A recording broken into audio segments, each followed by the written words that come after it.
Bonsoir et merci de votre fidélité à Télé 7. Bienvenue dans ce journal. D'abord les titres. À Kampala, où se négocie le retour de la paix à l'est de la RDC, les rebelles du M23 et les délégués de Kinshasa semblent faire du surplace. Aucune avancée notable à signaler malgré l'optimisme affiché par les deux parties. Pendant ce temps, un groupe d'organisations non gouvernementales sort de son silence et exige de l'administration Obama qu'elle prenne des sanctions contre le Rwanda pour son soutien au M23. Nous ferons un point dans ce journal. Un autre titre à la une de ce journal, c'est l'élection d'Alex Kandé à la tête de la province du Kasaï occidental. Candidat indépendant à ce scrutin, il a obtenu 44 voix sur 47 votants. Il remplace donc à ce poste Hubert Kabasubabou, défenestré au mois de juin dernier. Enfin, la loi financière pour l'exercice 2013 n'attend plus que sa promulgation par le chef de l'État. Le texte, qui subit un toilettage au niveau des deux chambres du Parlement, a finalement été adopté ce jeudi après les travaux de la commission paritaire. Voilà pour le sommaire. Bienvenue à tous. Une quinzaine d'organisations non gouvernementales occidentales sont montées pour dénoncer la situation d'insécurité qui prévaut dans l'est de la RDC. Elles exigent de l'administration américaine des sanctions exemplaires contre le Rwanda pour son soutien au M23. Elles attendent aussi la nomination dans les meilleurs délais d'un envoyé spécial de la Maison-Blanche dans les Grands Lacs africains. C'est ce qui ressort d'une lettre datée du 10 décembre et dans laquelle elle relève la passivité de l'administration Obama devant le drame congolais. Suivez ces commentaires de la rédaction avec Anita Luamboa. Le quotidien Le Potentiel, qui rapporte l'information, note que la lettre date du 10 décembre 2012 et porte la signature de 15 ONG américaines et européennes.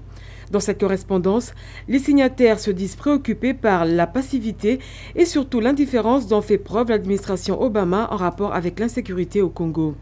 Or, relève-t-elle des faits sur le terrain, du reste confirmés dans le dernier rapport du groupe d'experts des Nations Unies, charge terriblement le Rwanda, considéré comme principal soutien du M23.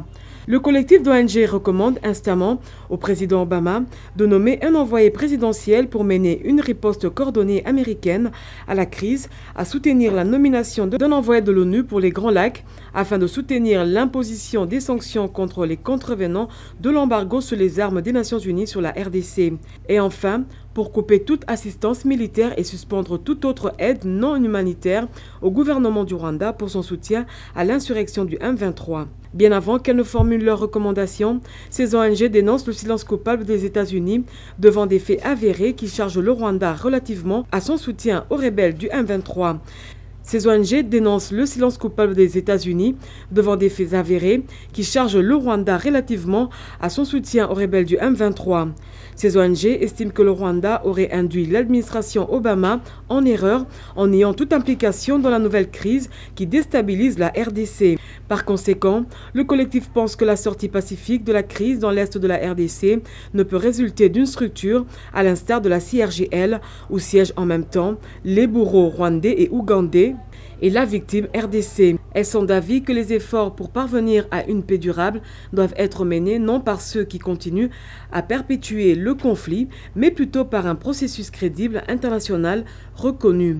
D'où leur appel de voir l'administration Obama s'impliquer véritablement pour une action de dimension internationale pour un retour rapide de la paix dans l'est de la RDC. Si la sortie de la crise dans l'Est passe par la mise en œuvre d'une stratégie internationale et non régionale, ces ONG soulèvent également l'urgence de bâtir des institutions réellement démocratiques pour permettre à la RDC d'apporter la sécurité dans ces régions orientales. Le président Obama a de quoi s'impliquer pour empêcher l'implosion de la RDC. Leur voix sera-t-elle entendue? C'est tout le souhait du peuple congolais qui vit depuis plus d'une décennie de martyrs dans les parties est de son territoire. En une décennie, plus de 6 millions de Congolais sont déjà tombés sur le champ de bataille dans l'est de la RDC. Un génocide que le monde continue malheureusement à ignorer. Longtemps alliés au Rwanda du président Paul Kagame, les États-Unis ont commencé timidement à rompre leur idylle avec Kigali, réduisant leur modeste aide militaire et l'accusant de plus en plus ouvertement d'appuyer le M23. Ainsi donc, l'administration Obama est pointée du doigt et responsabilisée pour une solution durable dans cette crise qui a trop duré. 80% d'enfants au Nord Kivu vivent dans les centres d'accueil. Les humanitaires se disent débordés, mais s'activent à les réinsérer dans leurs familles respectives. Avec l'appui des ONG locales, les humanitaires s'emploient à réhabiliter les écoles détruites après le passage du M23. Ils l'ont dit au cours d'un point de presse ce jeudi au siège des Nations Unies. Suivez ce reportage. Environ 700 enfants non accompagnés ont été recueillis par eux. 424 ont pu retrouver leur famille grâce au travail abattu par les humanitaires qui travaillent dans cette zone. La plupart d'enfants sont dans des centres d'accueil et sont confrontés à des problèmes de malnutrition. Ils font face aux épidémies, mais aussi aux intempéries. En ce qui concerne l'année scolaire en cours, le ministère de l'EPSP envisage de mettre en place un programme pour les élèves enfants qui ne connaissent pas une rupture dans leur scolarité. Dans le cadre de la protection de l'enfant, on a des inquiétudes pour tout ce qui est engins explosifs, des restants de la guerre. On a eu des rapports on a eu des engins explosifs autour des écoles. Il y a des acteurs de déminage qui sont en train de les enlever et des partenaires d'UNICEF qui font la sensibilisation auprès des enfants et leurs parents pour tout ce qui est les risques des engins explosifs. OCHA a déploré également la destruction de ces installations dans la ville de Goma. Rien n'a pu être récupéré. Caritas, elle aussi, a enregistré plusieurs cas de viol. Les victimes ont été prises en charge par sa représentation de la ville de Goma. Alors que les politiques sont à pourparlers à Kampala pour évaluer les accords du 23 mars 2009, la société civile, elle aussi, est à Entebbe, une ville ougandaise, pour étudier les chances de réussite de ces assises et aussi élaborer un cahier des charges à soumettre aux délégués des deux parties. Cette rencontre de la société civile du Kivu et la province orientale est facilitée par Paul Institute. Patrick Chamala est notre envoyé spécial à cette rencontre. Il nous retrace les grandes lignes de ses travaux. Alors que les travaux se sont poursuivis en plénière ce jeudi 13 décembre à Kampala entre différentes délégations présentes, ici à Entebbe, située à une trentaine de kilomètres de la capitale ougandaise, la société civile du Nord Kivu, celle du Sud Kivu et de la province orientale se retrouvent autour de Paul Institute, un institut interculturel dans la région des Grands Lacs basé à Goma. Ensemble, ils analysent les guerres du Kivu et leur signification politique en se référant bien entendu à la récente chute de Goma. Toutes les sensibilités de la région y sont représentées, il faut le souligner, et traitent sans tabou des problèmes qui touchent la RDC en général et leur territoire en particulier. Le mot d'ordre ici, je voulais dire, est de se dire toute la vérité en face. Alors, l'objectif poursuivi, c'est de proposer des pistes de solutions aux différentes délégations qui sont en discussion à Kampala pour mettre fin à la crise. Pour le professeur Kamana, président de Paul Institute, la chute de Goma a révélé des faiblesses structurelles auxquelles il faut instamment s'attaquer. Mais parlons des chances de réussite de la région de Kampala. Certains pensent qu'elles sont bien minimes si la rébellion tient toujours à aller au-delà des accords du 23 mars pour évoquer des problèmes de gouvernance ou encore de la vérité des urnes. Alors ces travaux qui ont commencé ce jeudi à Entebbe devraient se terminer ce vendredi par des recommandations à soumettre justement aux différentes délégations à Kampala pour permettre à ces dernières de se dépasser en vue d'une issue heureuse de ces pourparlers. Depuis Entebbe en Ouganda, Patrick Chamala pour Télé7. Les forces acquises au changement dirigées par Jean-Pierre Lisanga Bonganga dénoncent les travaux des Kampala et préviennent qu'ils n'aboutiront à aucune solution durable susceptible de sortir le pays dans la crise qui prévaut à l'Est. Le choix de l'Ouganda comme lieu de rencontre est mal apprécié par cette aile de l'opposition radicale. Seul un dialogue inclusif et qui prend en compte les intérêts de la population sera soutenu par cette plateforme politique. Le modérateur des FAC est interrogé par Nadine Laing et Fiston Bouini. L'opposition soutiennent qu'il y a lieu de considérer ces assises de Kampala comme une rencontre sans objet, pour la nation congolaise, mais une rencontre utile pour le pouvoir. Les FAC opposition s'insurgent contre la décision prise par le dernier sommet de la SADC, décision qui préconise le déploiement d'une force internationale neutre dans l'est de la République démocratique du Congo. Car pour les forces acquises au changement, opposition, la décision de la SADC va plutôt étendre la prolifération des légions étrangères en République démocratique du Congo, intensifier le trafic des armes dans l'est du pays. À l'initiative de la cellule de communication de la Cour pénale internationale en RDC, les femmes avocates ont été sensibilisées sur les violences sexuelles. Ces échanges qui ont eu lieu à l'hôtel Marika à Gombe ont donné l'occasion à ces juristes de s'imprégner des instruments juridiques relatifs aux violences sexuelles répertoriées comme crimes de guerre. Christophe Kamanda. Ces femmes avocates, toutes congolaises, se sont réunies pour échanger sur les violences sexuelles basées sur le genre réprimé par la Cour pénale internationale, au même titre que les crimes de guerre. Paul Madidi, chargé de communication du bureau de la CPI en RDC, revient sur le sens de la journée.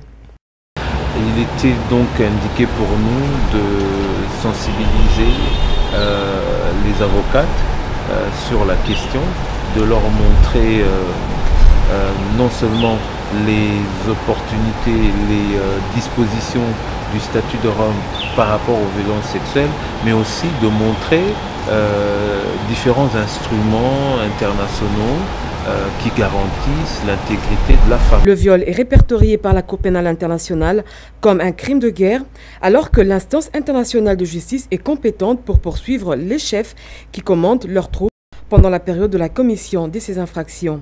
La justice nationale, elle se charge de poursuivre les auteurs directs de ces actes. La politique du bureau du procureur, c'est de poursuivre les plus hauts responsables dans la commission de ces crimes-là. La politique du procureur, c'est de tuer le monstre par la tête. Voilà, c'est ça. C'est ainsi donc que la Cour pénale internationale ne s'intéresse que ce qui s'est fait. À la justice maintenant nationale, la justice congolaise, de également poursuivre les autres auteurs. Par ailleurs, la Constitution de la RDC reconnaît la primauté du droit international sur le droit interne. Les organisations non gouvernementales œuvrant dans la province du Bandundu se disent solidaires de la population meurtrie de l'Est du pays, tout en soutenant les pourparlers de Kampala visant le rétablissement de la paix dans l'Est de la RDC.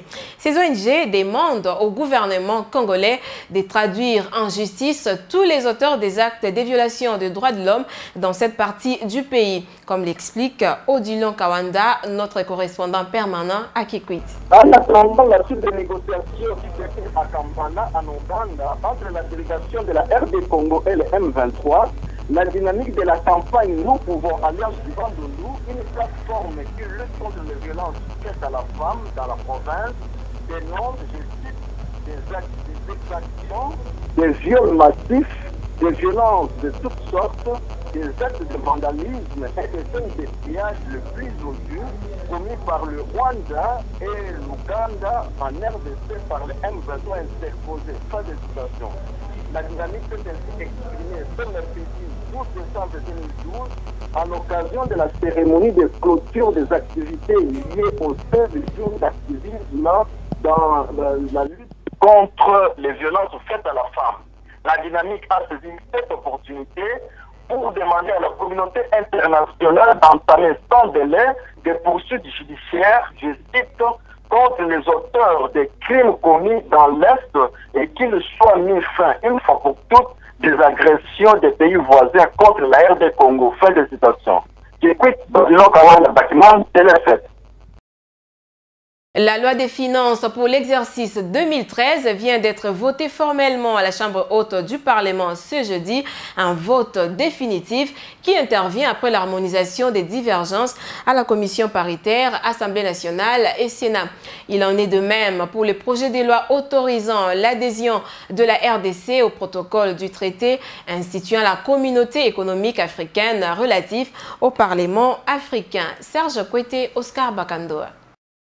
C'est à l'unanimité que les deux projets de loi portant respectivement sur la loi des finances pour l'exercice 2013 et celle autorisant l'adhésion de la RDC au protocole du traité instituant la communauté économique africaine relatif au Parlement panafricain. Ces deux projets de loi ont été votés, cela après le rapport de la commission paritaire Assemblée nationale-Sénat. Au sujet du budget de l'État pour l'exercice 2013, toutes les divergences ont été balayées et les deux parties se sont mis d'accord sur tous les points. Concernant le projet de loi autorisant l'adhésion de la RDC au protocole du traité instituant la communauté économique africaine relatif au Parlement panafricain, Jean-Claude Moukeni, président de la commission, explique les divergences apparues et les avantages de ce projet de loi pour la RDC. Il y avait quelques coquilles au niveau des exposés motifs qui sont en fait le justificatif qu'on donne aux souverains primaires pour pouvoir adhérer à cette loi. Le pays aujourd'hui pourra avoir un représentant au niveau du Parlement panafricain. Nous serons présents au niveau des instances régionales. Les deux lois sont votées, elles seront transmises au chef de l'État pour la promulgation. Nous l'avons dit au début de ce journal, Alex Kandemou Pompa a été élu ce jeudi 13 décembre à Kananga, gouverneur de la province du Kasaï occidental, avec 44 voix sur les 47 votants, soit 93% des suffrages exprimés. Les trois autres voix ont été respectivement remportées par Maminga Lula Kalala, Dieudonné Nkishi Kazadi et Valérie Toto Kalonge. 12 candidats étaient en lice pour ce poste après la déchéance le 16 juin dernier du gouverneur Hubert Kabassou Babou, accusé de mauvaise gestion des finances de la province. Supervisé par le questeur de la CENI, Carole Koy, ce scrutin de quelques 25 minutes s'est déroulé dans un climat apaisé. Avec la situation des pluies, l'état dégradant de plusieurs tronçons routiers desservant les différentes communes de la ville de Kinshasa reste une situation préoccupante. C'est notamment le cas du tronçon reliant l'université de Kinshasa à la mission catholique Kimwenza, l'un des principaux axes routiers les plus fréquentés. À la hauteur du quartier Kindele dans la commune de Mongafula, la route ne tient qu'à un bout de fil, comme vous allez le découvrir à travers ce reportage de Gladys Ngenge, Trésor Touabila, rendu par Rosa Wazi.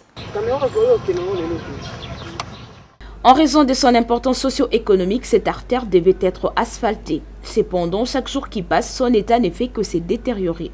Une situation qui inquiète de plus en plus les habitants de cette partie de la capitale qui ne savent plus à quel sens se vouer. Nous demandons au gouvernement de nous venir en aide pour la réhabilitation de cette route sous 17 hommes. Lorsqu'il pleut, nous ne savons pas accéder dans nos parcelles.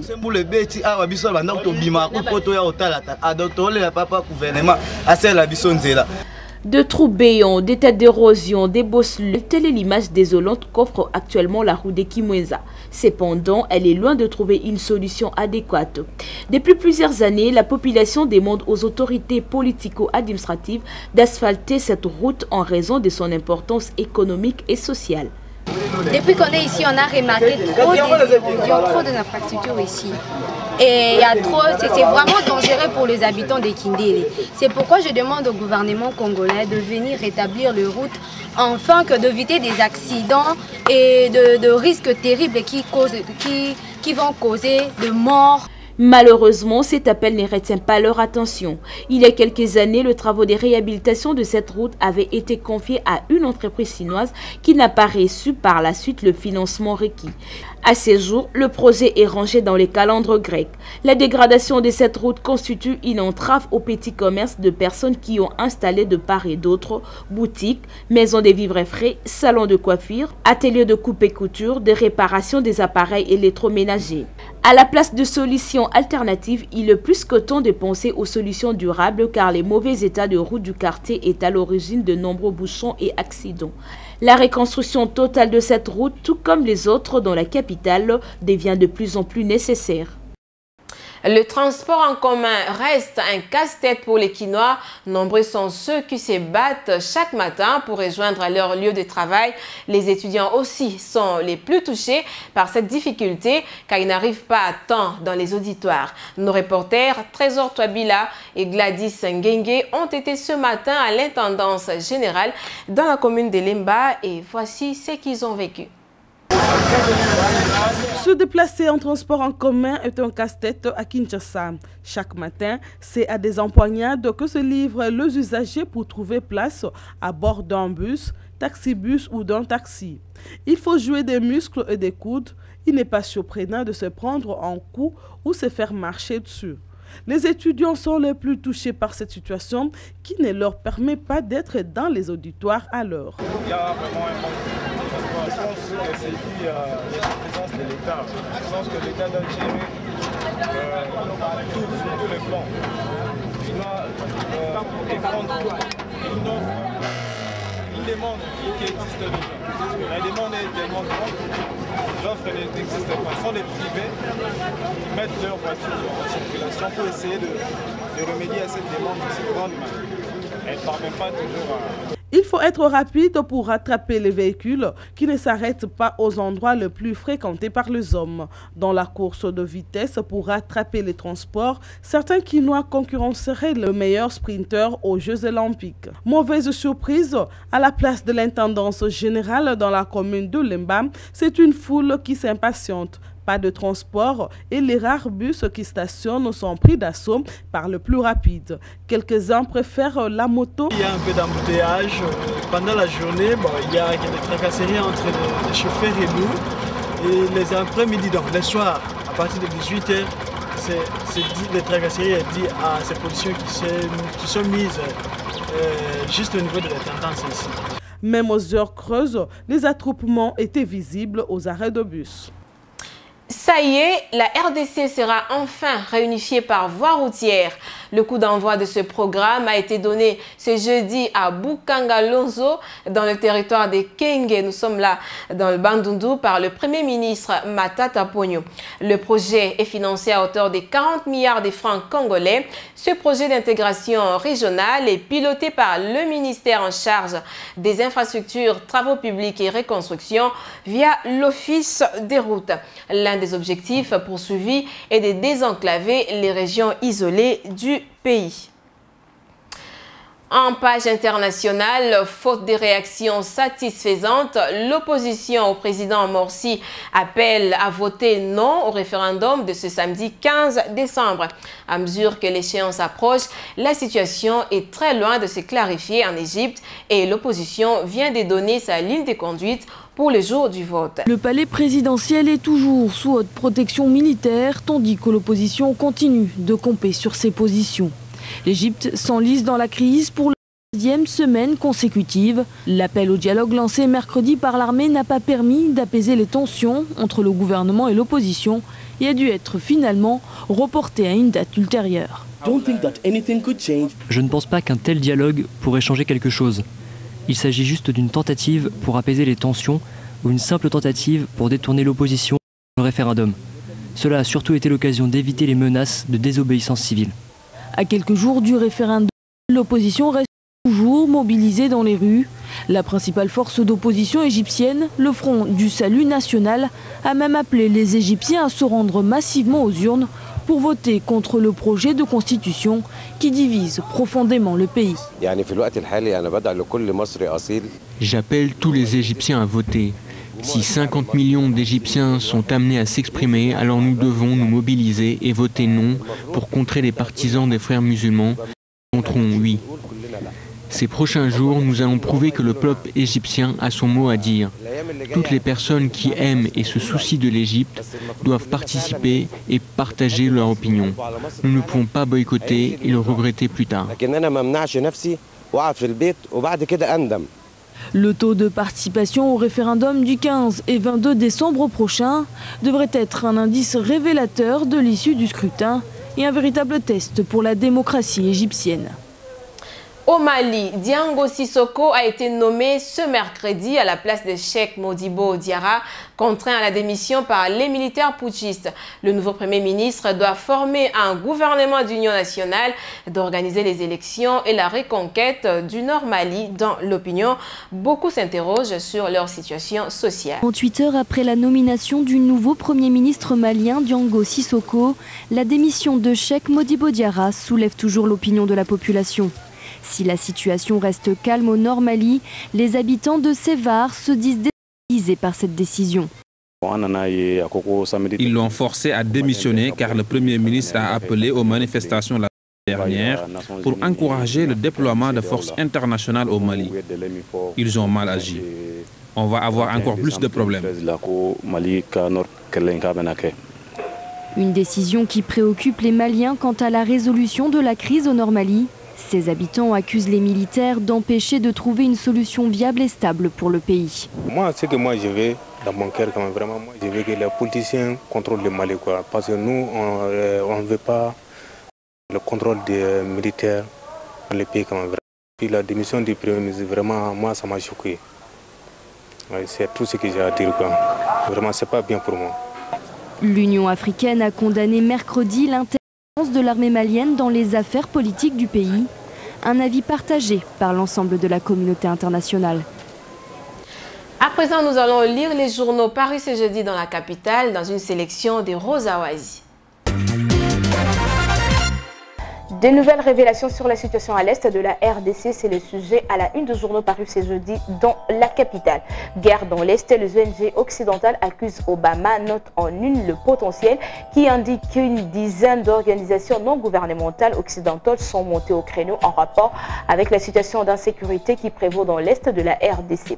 Elles exigent de l'administration américaine des sanctions exemplaires contre le Rwanda pour son soutien au M23. Elles attendent aussi la nomination dans les meilleurs délai d'un envoyé spécial de la Maison Blanche dans les Grands Lacs africains. C'est ce qui ressort d'une lettre datée du 10 décembre et dans laquelle elle révèle la passivité de l'administration Obama devant le drame congolais. Le phare sur le même sujet parle de congressmen américains qui ont interpellé dernièrement l'administration Obama au sujet de sa mauvaise gestion du dossier Congo. De l'avis des élus du peuple américain, les États-Unis ne prennent pas suffisamment à cœur le drame congolais. Dans une lettre adressée directement au président américain, il s'inquiète de l'indifférence des États-Unis face à une situation sécuritaire et humanitaire qui va de mal en pis. Les pourparlers de Kampala à quitte ou double ce samedi, écrit le palmarès. L'heure grave et tout le monde descend.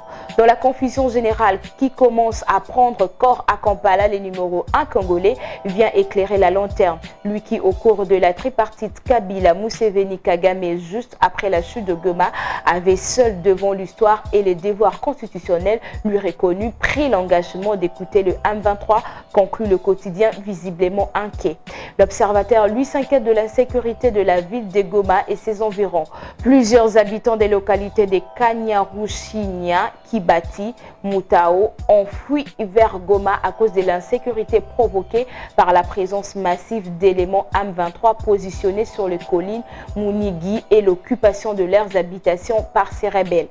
Autre chose à présent, toujours pas d'investiture du gouverneur élu dans le Bas-Congo et dans la province orientale. Plus d'un mois après leur élection, une requête en annulation de l'élection de Jacques Mbadou est en cours d'examen à la Cour suprême de justice, ont indiqué de sources judiciaires ce mercredi 12 décembre. Par contre, celle de Jean Bamanissa a été définitivement confirmée par la Cour d'appel de Kisangani. Mais son investiture tarde. Information à lire dans la référence plus. Notons aussi que c'est ce jeudi que s'éteindra l'élection du gouverneur dans la province du Kasaï occidental. Et voilà qui met un terme à cette synthèse de deux journaux parus ce jeudi dans la capitale, Doudou Ndombé. Merci Rosa Wazi et c'est la fin de ce journal. Merci de l'avoir suivi.